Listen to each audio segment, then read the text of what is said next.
aí francês, inglês, alemão, espanhol, italiano, filologia românica, disciplina que mais tarde feneceu, praticamente sumiu dos nossos currículos, né?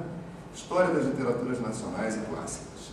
Do lado norte-americano, a gente tem lá o que o professor Graff chama o primeiro conflito entre scholars e críticos, ou, em outros termos, professores e jornalistas, né? Quer dizer, quem é que trata da literatura? O crítico que escreve para o jornal, para o grande público não especializado, ou o professor que fala para um público de alunos, né, num circuito mais fechado e, portanto, numa linguagem mais técnica, mais especializada. Vocês sabem que no Brasil nós também tivemos essa polêmica, mais ou menos nessas imediações aí. Talvez um pouquinho mais tarde, no nosso caso, e isso ficou, assim, simbolizado numa polêmica muito ruidosa, né, que a gente tem no final dos anos 40, início dos anos 50, entre a professora Afrânio Coutinho, né, que era, assim, o campeão da profissionalização das letras, né, e o Álvaro Lins, que era um crítico que escrevia para o jornal, e o Afrânio Coutinho achava que a literatura ela precisava ser tratada de uma forma mais conceitual, mais teórica, né? E não daquele modo ligeiro, impressionístico, para o grande público, né? Que eram os textos dos críticos que escreviam para os jornais, né? Então, uma queda de braço entre críticos, jornalistas e professores, né? Tanto nos Estados Unidos quanto no Brasil, um pouquinho depois. Bom, aí nós chegamos mais perto de nós ao período que eu proponho que a gente chame o período do currículo mínimo, né? Ou também o período da plena profissionalização, né? A partir daí, 1963, até o final do século XX, né, 2000, a gente tem uma outra maneira de organizar os cursos universitários de letras, e muitos de nós aqui, eu acho que Eduardo e Claudete também, né, já fomos assim, já fizemos a nossa graduação sob este regime, né? Então, aí o curso de letras passa a ser segmentado assim: habilitações simples, então português literaturas, inglês literaturas, etc., ou duplas, português latim, português francês, etc. Então acabou aquela coisa, por exemplo, das línguas neolatinas, o sujeito saía, né, professor de italiano, espanhol, francês, tudo junto, né?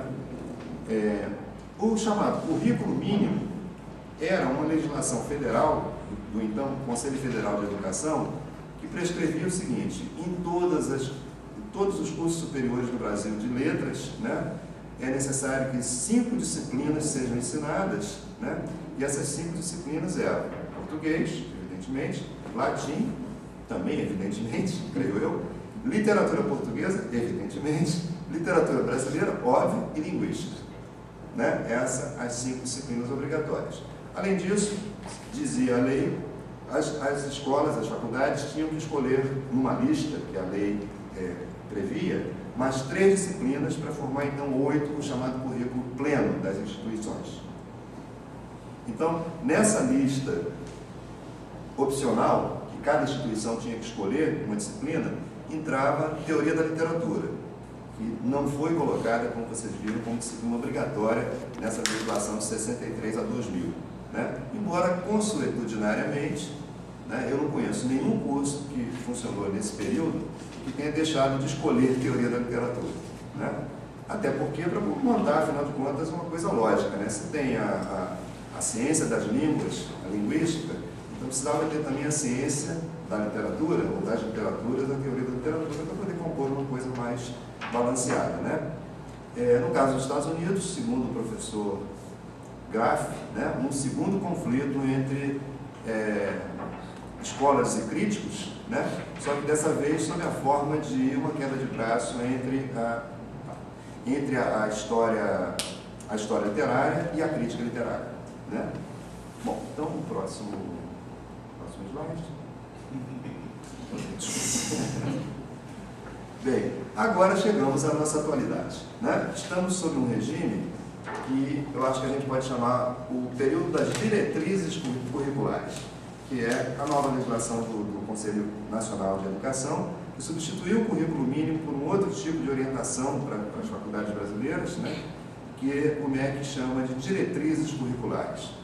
Eu estou me permitindo também propor aí um neologismo para poder caracterizar a atual fase do nosso exercício no magistério. Eu estou chamando de ultraprofissionalização, né? nós chegamos a um ponto assim de um produtivismo alucinado, né?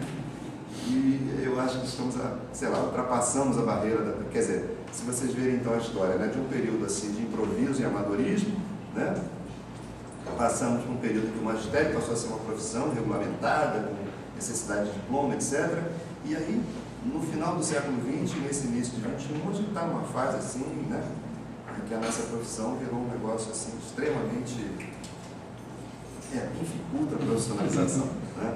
No caso dos Estados Unidos, diz o professor Greff que a partir de 65 se entrou na era da teoria, entre aspas, quer dizer, um grande prestígio, né, sobretudo da teoria da literatura, mas uma teoria da literatura um tanto ampliada, né? Tanto que os norte-americanos preferem hoje, propõem frequentemente, o uso não da expressão teoria da literatura, mas teoria, né? O que eu acho uma coisa muito extravagante, porque eu não conheço nenhuma teoria que não tenha objeto, né?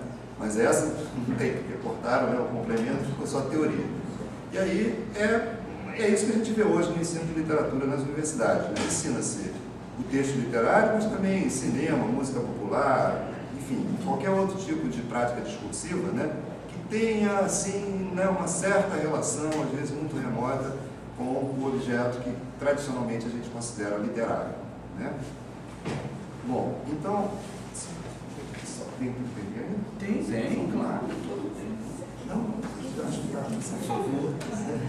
Só para a gente, então, para a gente fazer assim Pode esquecer os 5 minutos. Não, vamos estar acabando, só isso aí. Só para a gente ter assim uma ideia, né?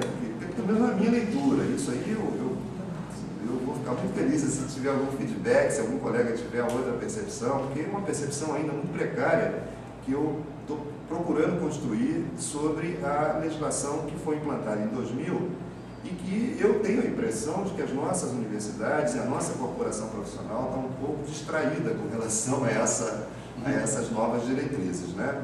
Eu estou tentando me atualizar, estou tentando entender direitinho, afinal de contas, o que é isso, né, que a gente pode operar, né, dentro desses novos parâmetros, mas tem um monte de dúvidas, né, e por isso estou expondo aqui uma coisa muito incipiente. Bom, o que eu observo? Primeira coisa, inflação da carga horária na graduação, né? A carga horária cresceu muito. O curso de letras tradicionalmente era um curso calibrado para 8 semestres, né? Hoje dificilmente pode ser feito em 9. Né? 9 seria assim o mínimo. Em geral tem sido até 10. Né? O que é uma coisa um pouco complicada, porque o nosso curso cada vez mais é um curso destinado a pessoas de extração social mais sacrificada, digamos assim, né?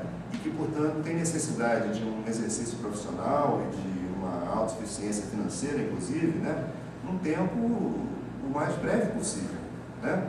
E aí nós temos uma extensão, né, da permanência do estudante na universidade, que eu, francamente, acho desnecessária e até, do ponto de vista social hoje, um pouco inadequada, para dizer um pouco, né?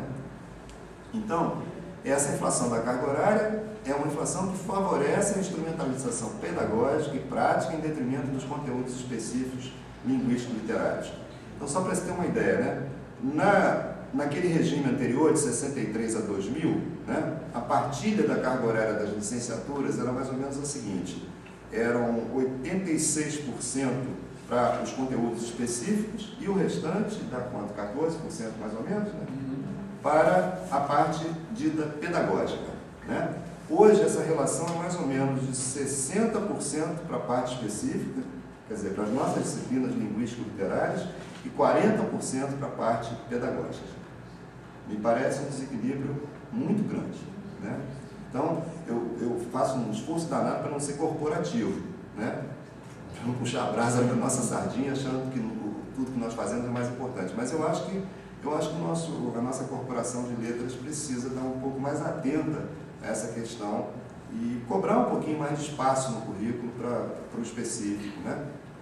Bom, a outra coisa também é uma percepção que eu tenho muito precária, né? Eu suponho que a gente vive uma época em que ocorreu ou está em processo fim dos consensos relativos e repertórios básicos comuns. Eu quero dizer o seguinte: cada um lê uma coisa, ninguém lê.